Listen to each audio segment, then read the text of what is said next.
Get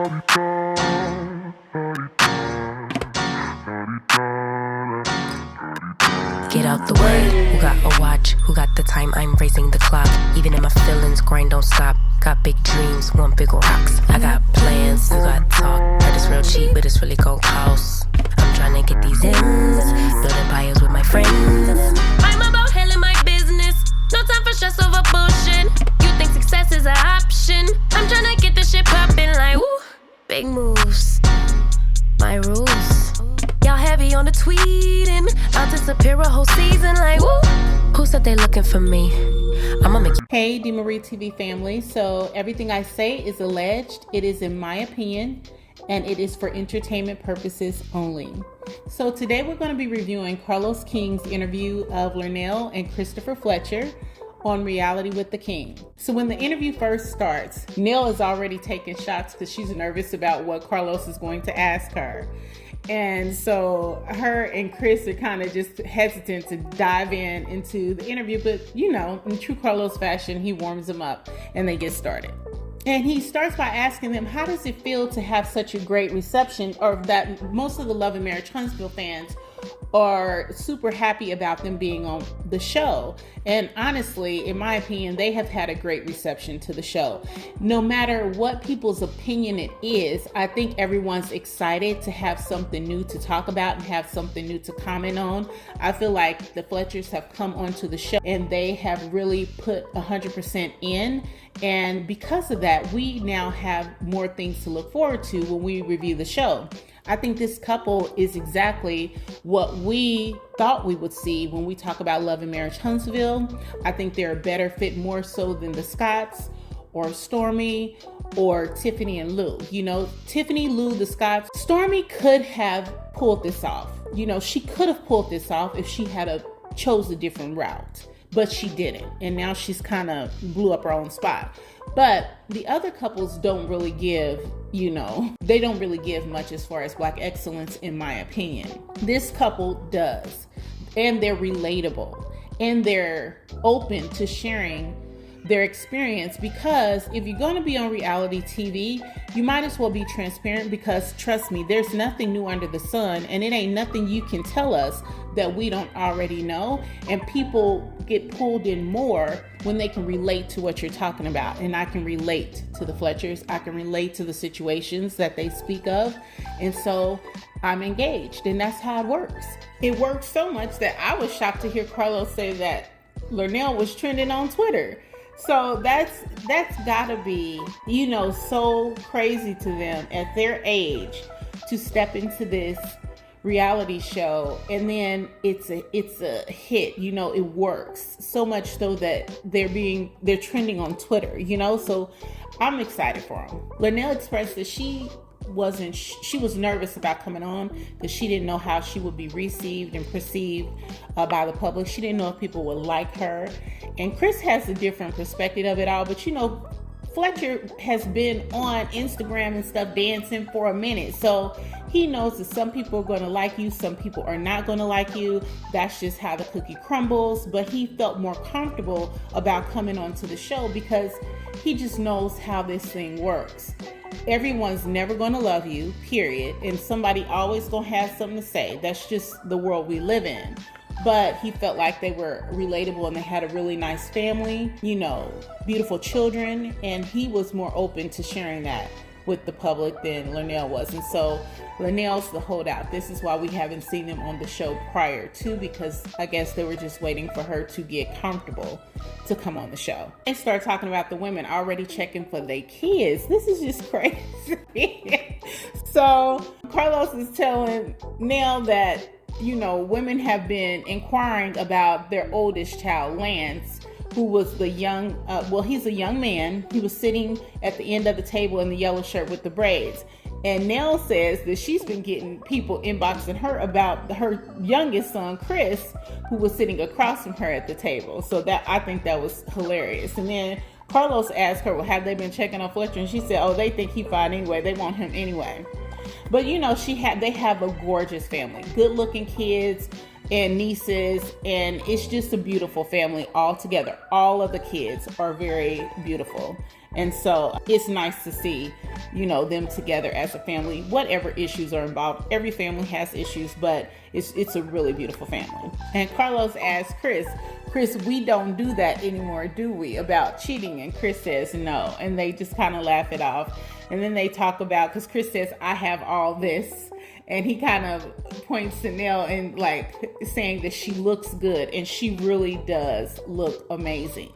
I don't care if she's had work or not, it's good work, and she looks really good. So in true Carlos fashion, the first real question he asks them, he ties it into Mel and Martell. This man always has to take something back to Melody and Martell. So they are talking about the scene at the Fletchers house when we first were introduced to the Fletchers, when Mel and Little Buddy when Mel and Little Buddy was in the backyard, and Little Buddy was popping off talking about how much she does not please him, and Mel threw the picture at him.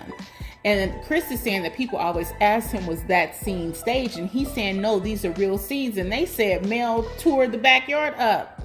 Nell says she tore some shit up. Now, I did not know it got that bad, but they were saying that was real glass. She broke it. She was about to throw something else at him. Nell ripped her shirt. So after that scene, Nell was like, it's no way I want to be on this show. And so that's probably what took her so long. And that will probably unnerve anybody. But Mel and Little Buddy was in the throes of their split at that time, and tensions were really high. So I could understand that scene probably, making Nell want to be a little standoffish, but it is what it is. It was a great scene. It was a memorable moment. I'm glad it was captured and shared, because once you hear how he was speaking to Mel and how degrading and disrespectful he was being to her, it was a no-brainer that no matter what this man said, this was not a relationship that she should stay in, because he was just blatantly disrespecting her in that moment. And the Fletchers are saying, listen, if we had known they was going to come in the backyard and break up some shit, they would have brought out them red Solo cups. And I'm telling you, for real, you breaking real glass and stuff, but that's not Mel's true personality. She just lost, she didn't lose it. She was just tired of his shit. I would have threw that shit too. So Carlos asked the Fletchers how they met, and she was saying that they've been married for 29 years. So Carlos asked the Fletchers, how did you meet? And how long have you been married? So they've been married for 29 years, which is wonderful. And then they were talking about how they met, and they met at a club. And when Nell saw Chris, she said, that's gonna be my husband. They made eye contact, and then he ended up sending drinks over to the table. I love this story. This is how this should go, folks. Women should not be approaching men, buying them drinks and doing all that crazy stuff. The man must come to you. And I know a whole bunch of y'all are not going to agree with me, but I feel like if that is your man, you can will that man to you without saying a word, without saying anything. I am not a fan of women approaching men. I want to be approached, and this story is very similar to how I met my husband. I did not say a word, but I knew that that's who I was checking for when I saw him. Little did I know he had saw me prior to me seeing him, and he felt the same way about me. That's a connection. That is boom. You know what I mean? That's the smoke. And they get along. They partied and danced together, and Chris was showing out trying to dance and with her, and that's what they do to this day. They have a good time together. They go out and dance together. So no matter what, even though they've been married for 29 years, they're still doing the things that they did when they first got together that brought them together in the first place. And a lot of us in marriages, we let them get monotonous, we let them get boring, and we slow down and we change and forget what brought us together in the first place. Whatever you was doing when you first got together, do that. Me and my husband were dancing, partying, and traveling, and we still dance, party, and travel together. We will be doing that forever, because we have a great time together, and that's how we relax, and that's how we get back to the core of who we are. Love this story. Love this couple. Now, for some reason, Carlos transitions from this happy story about them meeting to how Chris was introduced to the show, trying to coach Martell on his marriage and through his infidelity, and saying that he had went through it himself.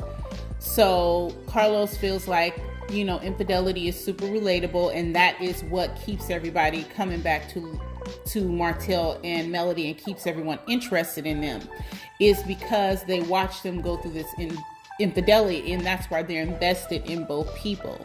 Who is invested in Lil Buddy?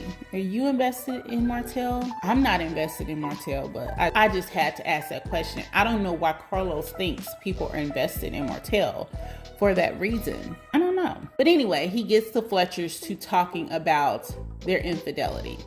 And we're literally 13 minutes into this interview, and he's already to their infidelity. It's so much more to them than just that. But this is what Carlos likes to focus on. It's just really crazy. It's crazy. So Nell is she's saying that what they went through as a couple is exactly what she was trying to tell Martell to prevent himself from having to go through. They had separated. 2 separate houses for 2 years. She was saying how it impacted her. She shut down. That sounds so super familiar. That is exactly what Melody was saying what happened to her. When Tisha was talking about, Mel, you didn't call me when so-and-so passed and you haven't been reaching out and you just disappeared. If you listen to Nell and what happened to Nell, that is exactly what Melody was trying to explain to them. It wasn't about them. It wasn't about a rift. It wasn't about her being angry at anybody. She shut down. Your world is shook when this happens. It's happened to me before. You are devastated. And it's almost not so much about the act of the person cheating on you. It is the betrayal. It is the fact that they did not put you and their family first. They risk all this on a sexual relationship with another person. That is one of the deepest betrayals you can do to anybody. And it breaks your friendship. You know, most people are best friends with the person that romantically they're in a relationship with. And you want to know how on earth could your best friend do that to you?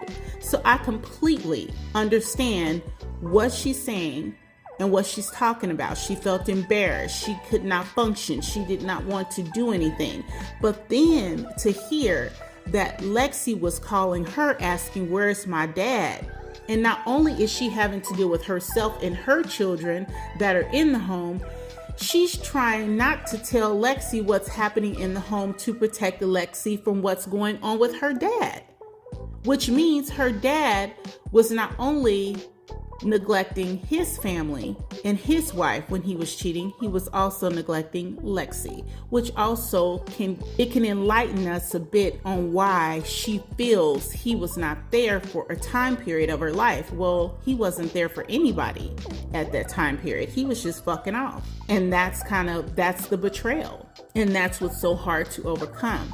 Some couples can overcome it, some can't. You know, some people can overcome a man getting another woman pregnant in their marriage and they can move on and get past it. That's not something I can overcome. And apparently it's not something Mel could overcome. Nell and Chris have survived infidelity, and I'm glad they did. I love the fact that they 29 years strong, and he appears to have gotten his stuff together. It's very realistic. It's something that thousands of people go through. The marriage rate, I think, in the U.S. is like a 50 or 60% divorce rate. So this is something that is pretty prevalent.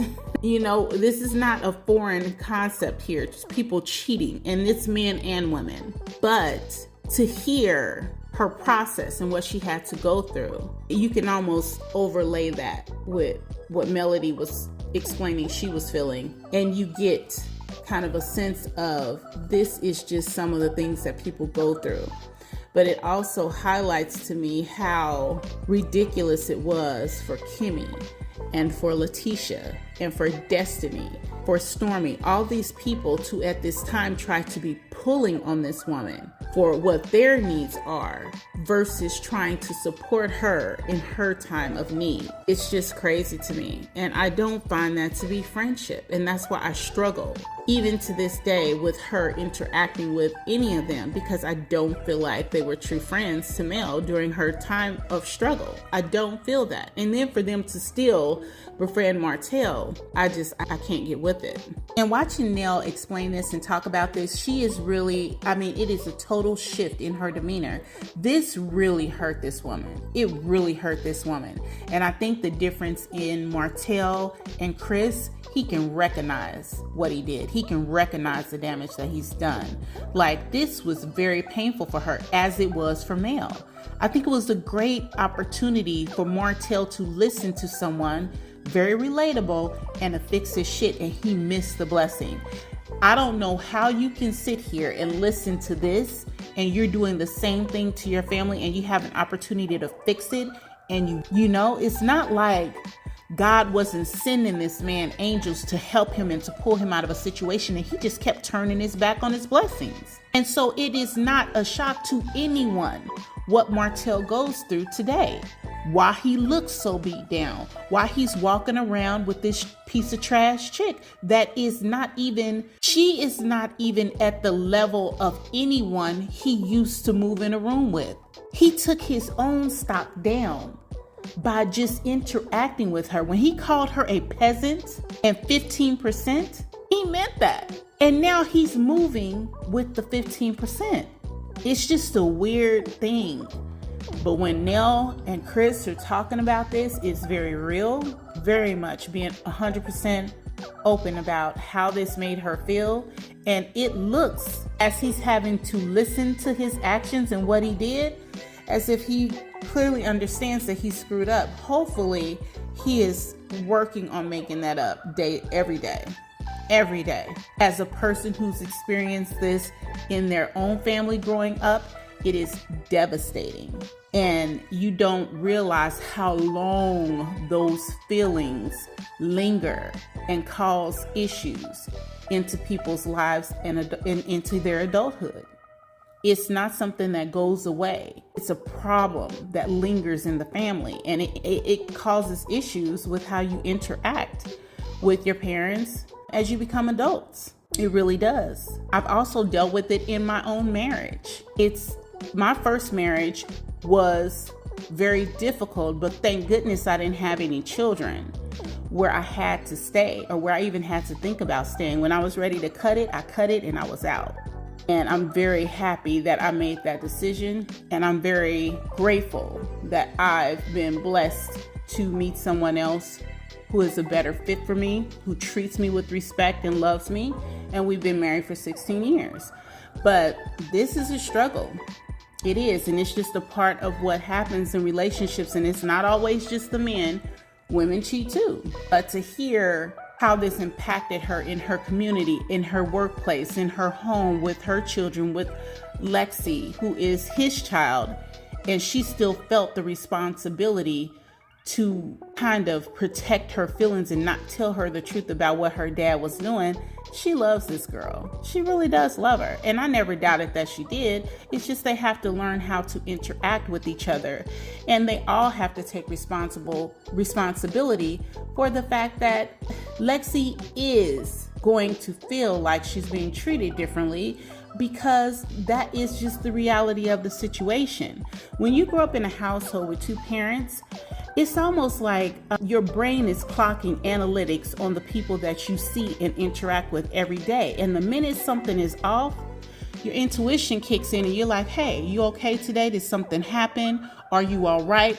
You will get a feeling that something's different.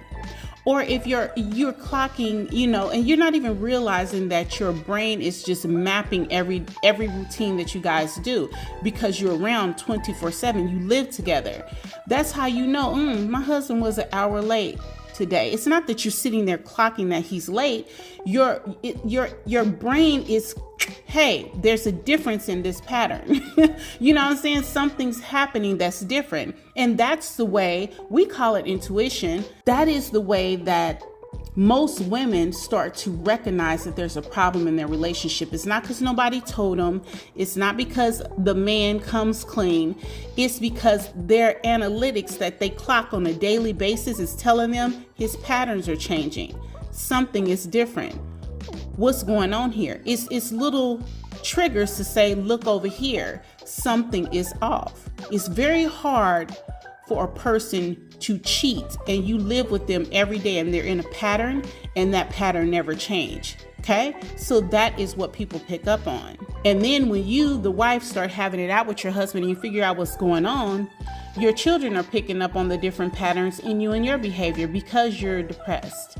You're not talking. You're sleeping a lot. You're not going to work. And then they start saying, Mommy, Daddy, what's wrong? They start understanding and realizing that there's problems ahead. And then when the parent leaves the home, the break happens. And every single person in that household deals with that devastation differently. Some internalize it, some act out, some scream and yell, some cry. It's every single individual is impacted differently. And the parent that's left there with the children have to try to one by one repair themselves first, and then try to do the best they can to repair each and every child, including his child who was not in their household. Very difficult situation. It sounds simple when they, talk about it in an interview, but this is a very, very difficult situation. And if people just understood it a little bit more and the impact it will have, hopefully people would do less of this. Hopefully. That's kind of the goal. And I think maybe, and this is just my speculation, that is why Carlos focuses so much on this show, because he knows how important it is to show what damage it could do. I suspect he's gone through this in his household growing up as well. This is a good thing, seeing a couple on the show who's recovered from this and seeing a couple on the show where the woman left but she's still okay, and also seeing a couple on the show where the woman left and the man is not okay. He's suffering for his choice. So that is why I'm 100% for this show. This is why I love this show. It is relatable. They get on our damn nerves, some of these people on this show, the Scotts, and their actions and their behaviors and the cheating and the stuff that they do, pretending that nobody recognizes it, and Tisha sitting there and just accepting it and going with it. That's frustrating to people because we see and we understand what's happening. We understand it. And this is why people love this show. This is why we're so invested in it. So it's just, this interview is really good because it's really tapping into the Fletchers almost being, the next layer to this. So Carlos then turns to Chris and he says, I'm not going to harp on this, but just tell me a little bit about your experience. And Chris first states, Chris is saying something to us without saying something to us. And it's not anything we didn't already know, but he's validating some things that we've heard and he's putting a period on it.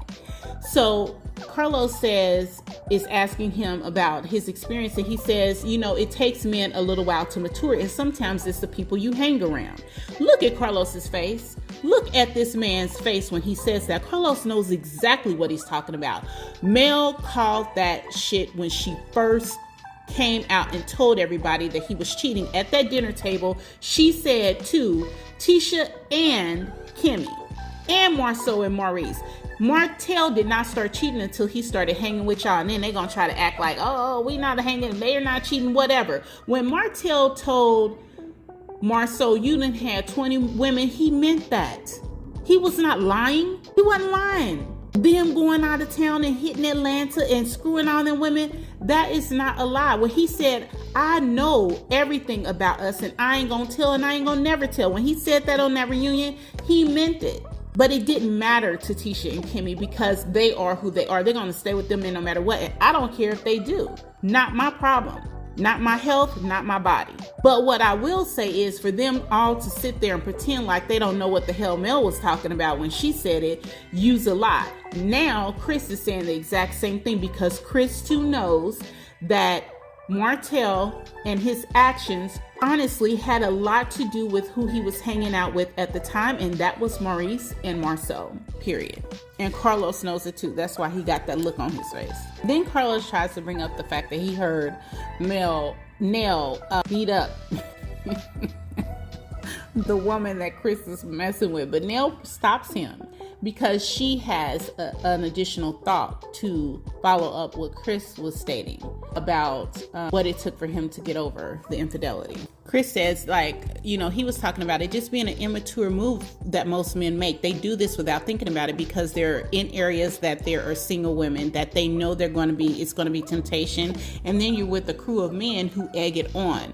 So a lot of, correcting the bad behavior is changing where you go, who you hang with, and the settings you put yourself in as a married man. And that's a part of maturing. And so after he states this, Carlos is talking about Nell beating up the woman that Chris was having an affair with, and Nell stops him and she says she wants to go back to the discussion of infidelity. Now, where I think Carlos is wrong is he says he thinks that the reason that Love Marriage Huntsville is so big is because the couples are all so transparent about what happens in their relationship, and that is a lie. There was one couple prior to the Fletchers that was transparent about what happened in their relationship, and that was Mel and Martell. Maurice and Kimmy are not transparent. Marceau and Tisha are not transparent. Courtney and Stormy are not transparent. I don't know if Lou and Tiffany were transparent or not. I think they started out being transparent, but now the shit's hot and they going through some problems. I don't think they done kind of, they starting to close it off a little bit. We not seeing a lot of Lou. My feeling is there's more happening there. I would not say that Tiffany and Lou were not transparent, but I believe they're not being transparent in this moment. The one thing I do agree with that Carlos states is that people can watch this show and they can learn from it, and they absolutely can. Not only can they learn from it, if you are going through something or if you went through something and made a certain decision, a lot of times you can look at some things that happened on the show and validate your decision and validate what you're thinking or, what you've decided to do. A lot of teachable moments in here about not only business, even when we're watching what the people are doing wrong and the lawsuits and stuff like that. I'm still learning. You are learning. Everything that happens with these people, you can learn from. You can absolutely learn from it. So I do think there are tons of teachable moments in Love and Marriage Huntsville. And then Nell says, I thought when he was doing this, something was wrong with me. And she was talking about when Martell was saying, oh, I cheated because Mel would not blow me off, And so Nell's and Nell's using the real term, okay? She's like, and I come to find out Mel blowing Martell off and I'm blowing off Fletcher. I mean, how much blowing does a man need? And I died. I'm like, she is so raw and I just love it. You need people in your life that speak to you directly like this. I cannot stand folks that are always trying to, dance around the issue. She just be hitting it right on the head. And she is 100% right. Them is just excuses to be made, but it be making people feel horrible too, and they really internalize that. Well, maybe I didn't do enough. You question these things, but it's all bullshit. So don't question it anymore. When they said in the future, all of you women who have had the opportunity to watch this prior to anything ever happening to you, if somebody tells you this, it's bullshit, and do not internalize that. Because these motherfuckers is full of shit. Now listen, Carlos grabs his allegedly cup and start drinking, and I'm like, I wonder, I wonder, is this specific to heterosexual couples, or do gay couples go through this? Do they be giving them this bullshit line too? Because Carlos is dying. Like, do they ever tell them they don't suck enough? I want to know. If you know, please drop me some comments. Be careful what you say in the comments. You gotta, I'm not trying to get my channel struck, but I wonder if this is a issue for gay couples. I wonder if it's just some bullshit that the heterosexual men pull over women's. I don't know. Oh my goodness, y'all. Then Nell says, I told Martell she just wants Melody's spot. She said she'll do anything. She probably blowing every day, probably blowing up your bottom. Okay, y'all. She said that. Okay. I wonder where that thought came from. And then she says, don't nobody want they man in their mouth every day. And then Carlos gonna say, well, Nell, speak for yourself. Oh my God. This interview is so crazy. It's just crazy.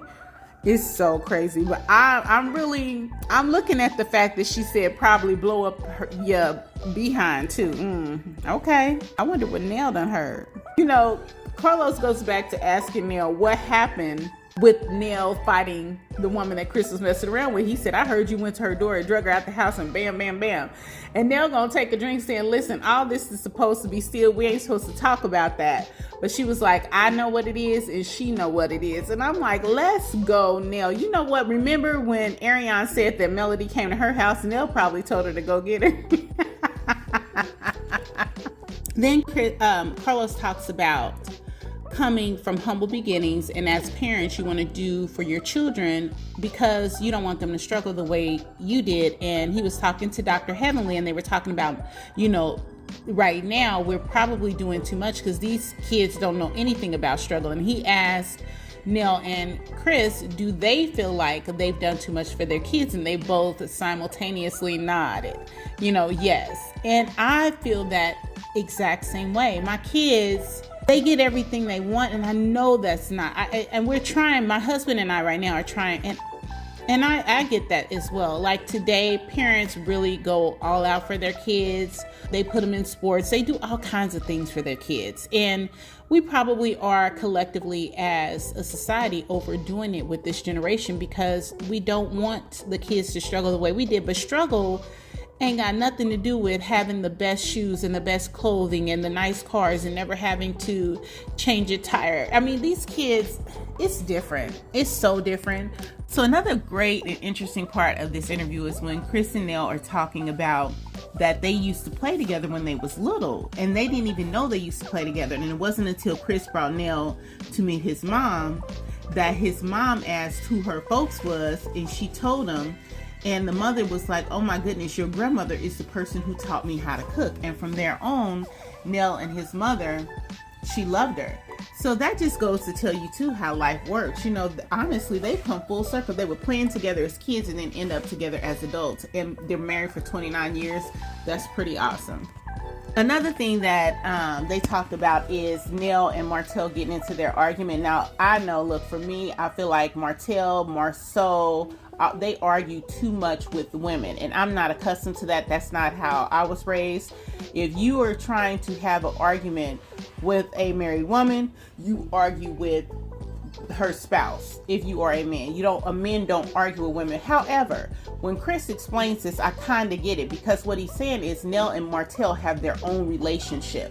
Chris and Martell have a relationship. Nell and Martell have their own relationship, and they are like brother and sister. And so it is part of their relationship that they go at each other. They just go at each other. So a lot of this is just kind of learning their personalities and how long-standing and deep these relationships are. So they have their own stuff, and it's not just like, Fletcher's my homeboy and Nell's his wife. Fletcher, Nell, Martell, they all have relationships with each other. Fletcher views it as Nell arguing with her brother. I don't know if I agree with that, but that's the way that he perceived it, which explains how he has thus far reacted to it. We'll see, I think, a little bit more about him and Martell's conversation when they meet up about the situation. But I'm interested to see how it goes. But that does give us a little insight into how he views it. And then another huge topic that was covered in this interview is Marceau and the picture of him in the bed with a woman with his back turned in Atlanta. He tried to make it seem like when he was talking to Tisha that he was in Atlanta with Fletcher viewing homes and doing business. Fletcher is literally saying that was 2 hours, 2.5 hours max. They viewed the home, had a quick lunch. Marceau gobbled down the food and he was out. So this whole lie that he was there with Fletcher is a lie. And Nell was in Atlanta as well because she was having some surgery done. She was getting a tummy tuck at the time. So Fletcher was there to care for her. Marceau was not with Fletcher. I know this is not big news or a shocker to anybody. Everybody knows he was not with Fletcher and he lied, but Tisha. But at least he is putting it out there that Marceau lied. I don't think it's going to make a difference to Tisha, but we all know he lied. Nell is talking about when Tisha asked her for, have you all had dealt with infidelity in your marriage? Same thing she asked Melody. I feel like it's so unfair that Tisha can ask everybody, have they dealt with infidelity? But the minute somebody wants to discuss it with her and discuss her marriage, it's somebody, they trying to destroy my marriage. But Nell feels like she was a cry for help, kind of like Tisha was wanting her to consult her on infidelity and find out how she dealt with it. But to anyone that Tisha asked that question, I say this: just respond to her with probably the same way you have dealt with infidelity. Don't give it any. I would say just don't pay it any attention, because Tisha is not willing to discuss her marriage, so she shouldn't ask nobody else about theirs. Period. End of discussion for me. Carlos is asking Nell about the timing and why it took her so long to come on, but I come to the same conclusion that they did. This is great timing. I'm happy they're on the show. I think it is a great addition to the show, and we will see what the Fletchers have to offer coming up soon. So you guys, please like the video, subscribe to the channel, hit that notification bell so that you are made aware every time I drop a new video, and I will talk to you guys soon. Get out the way. Who got a watch? Who got the time? I'm raising the clock. Even in my feelings, grind don't stop. Got big dreams.